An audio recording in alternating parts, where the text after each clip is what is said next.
বিয়ে শাদীকে আমরা দেরি করে দিচ্ছি বলে আমাদের ছেলে মেয়েগুলোর চরিত্র নষ্ট হচ্ছে। তো আপনারাও মেয়ে বিয়ে দেওয়ার সময় জিজ্ঞেস করেন, ও বাজি ছেলেকে জিজ্ঞেস করেন সরকারি চাকরি কিনা, কত টাকা কামায়, চিটং শহরে বাড়ি আছে কিনা, কক্সবাজারে হোটেল আছে কিনা, ব্যবসা বাণিজ্য কেমন। শোনেন বাবা, খালি টাকা পয়সা দিয়া মেয়েকে বিয়ে দিয়েন না, টাকা পয়সা দেখা শুধু টাকা পয়সা সুখ শান্তি আনে না।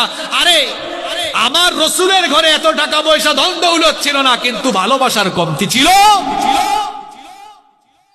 এই যে টাকা পয়সা দেখা বিয়ে দেন, এই ছেলেটার চরিত্র ভালো না হইলে টাকা দিয়া কি হবে? আপনার মেয়ের দাসীর মতো বান্দির মতো আচরণ করে মেয়ের কপাল একদম জ্বালায় পুড়ে ছাই করে দিবে। ছেলের টাকা পয়সা কম, খুব অল্প টাকা কামায়, কিন্তু ছেলেটা নামাজি, দিনদার, হারাম খায় না, হালাল পথে চলে, ছেলে ভালো। মেয়েটারে ছেলের হাতে দিয়ে দেন, আপনার মেয়ে সারা জীবন সুখে শান্তি